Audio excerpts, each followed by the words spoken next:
आप अपने जीवन में कोई बड़ा लक्ष्य पाना चाहते हो तो बचाकर रखें सेक्सुअल एनर्जी। दोस्तों, सांसारिक भोगों में एक विचित्र आकर्षण होता है। यही कारण है कि वे मनुष्य को सहज ही अपनी ओर खींच लेते हैं, किंतु इससे भी अद्भुत बात यह है कि ये जितनी ही अधिक मात्रा में प्राप्त होते हैं, मनुष्य का आकर्षण उतना ही उनकी ओर बढ़ता जाता है और शीघ्र ही वह दिन आ जाता है जब मनुष्य इनमें डूबकर नष्ट हो जाता है। संयम मनुष्य की शोभा ही नहीं, शक्ति भी है। अपनी इस शक्ति के सहारे उसे अपनी रक्षा करनी चाहिए। इस प्रकार सस्ते में उसका अंत कर डालना चाहिए।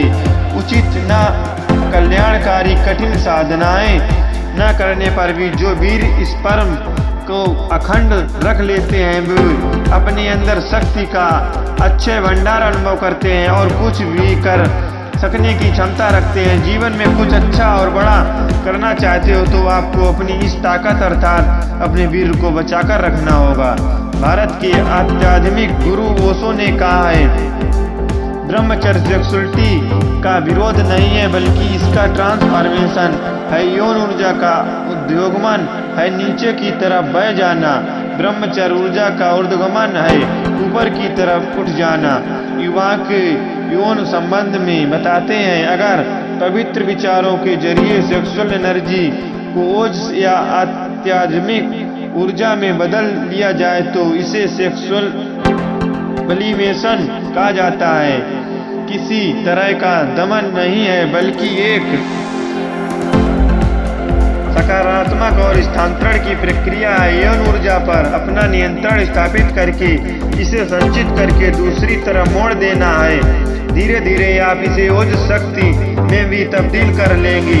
जैसे ऊष्मा प्रकाश और विद्युत में परिवर्तित कर ली जाती है, वैसे ही भौतिक ऊर्जा को आध्यात्मिक ऊर्जा में बदला जा सकता है।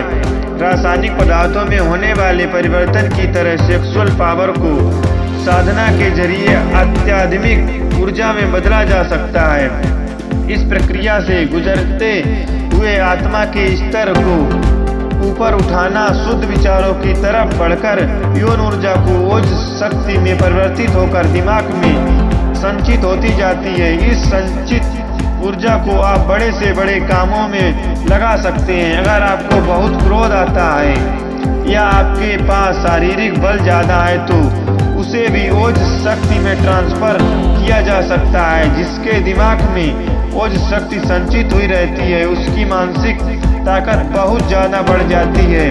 वह बहुत ही बुद्धिमान हो जाता है। उसके चेहरे के पास एक दैवीय तेज झलकने लगता है। वह कुछ शब्द बोलकर ही दूसरे पर अपना प्रभाव छोड़ सकता है। उसका व्यक्तित्व फिर सामान्य नहीं रह जाता, वह असाधारण हो जाता है। शंकराचार्य, ईसा मसीह आदि महापुरुष जीवन भर ब्रह्मचारी रहे। ऊंचे उठे हुए बुद्धिजीवी लोग अधिकतर संयम जीवन ही बिताने की चेष्टा किया करते हैं। वैज्ञानिक, दार्शनिक, विचारक, सुधारक तथा ऐसे ही उच्च चेतना वाले लोग संयम का ही जीवन जीते हैं, दृष्टिगोचर होते हैं। संयम से तत्पर मात्र शारीरिक ही नहीं, मानसिक व आध्यात्मिक ब्रह्मचर्य से भी ये एक सत्य है कि भोगों की अधिकता मनुष्य की शारीरिक, मानसिक और आत्मिक तीनों प्रकार की शक्तियों का नुकसान कर देती है। यही रोग युवावस्था में ही अधिक लगता है, इसलिए इसका बुरा असर शीघ्र नहीं दिखाई पड़ता, लेकिन युवावस्था के ढलते ही इसके बुरे परिणाम सामने आने लगते हैं। युवा कई तरह की कमजोरियों के शिकार बन जाते हैं। थोड़ी आयु और ढलने पर सहारा खोजने लगते हैं, इंद्रियां शिथिल हो जाती हैं और जीवन एक भार बन जाता है। शरीर का तत्वीर, जो कि शक्ति और वास्तविक जीवन कहा गया है, कि अपव्यय होता चला जाता है, जिससे सारा शरीर एकदम खोखला हो जाता है। तमाम सिद्धस्तों ने इसी वीर की ताकत का संयम कर बड़े बड़े चमत्कार किए। इसमें हैरानी की कोई बात नहीं है कि हमारी अधिकतर ऊर्जा यौन ऊर्जा में संचित होती है। दृढ़ इच्छा शक्ति के जरिए हम अपनी यौन ऊर्जा को अद्भुत क्रिएटिविटी में तब्दील कर सकते हैं। विदेशी प्रचारकों ने भी इसकी कम प्रशंसा नहीं की है। प्रसिद्ध प्राणी वैज्ञानिक डॉक्टर बर्नहार्ड ने अपनी पुस्तक से लिवेसी एंड रिहेबिलिटेशन में लिखा, ब्रह्मचारी ये नहीं जानता कि व्यक्तिग्रस्त दिन कैसा होता है।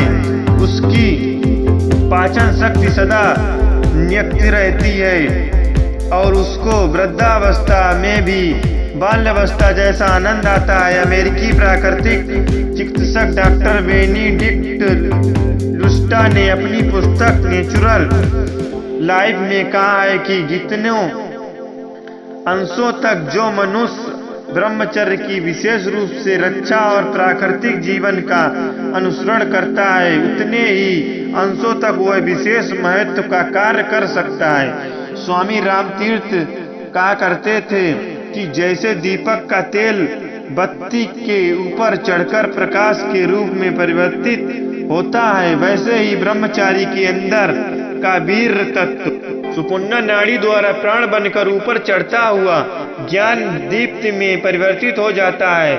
रेटस का जो तत्व रति काम यौन संबंध बनाने के संयम काम में लगता है, जितेंद्रिया होने पर वही तत्व प्राण मन और शरीर की शक्तियों को पोषण देने वाले एक दूसरे ही तत्व में बदल जाता है।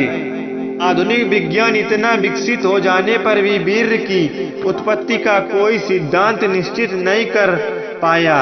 सामान्य रासायनिक रचना के अतिरिक्त उन्हें इतना ही पता है कि वीर्य का एक कोष स्पर्म स्त्री के डिंब ओवम से मिल जाता है।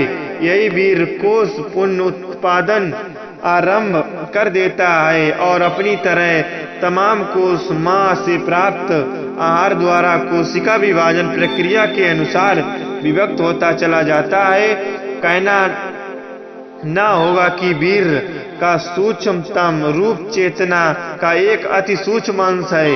इनकी लंबाई 1 से 1600 से 1700 इंच तक होती है, जिसमें न केवल मनुष्य शारीरिक वरन विराट विश्व के शक्ति बीज छिपे होते हैं।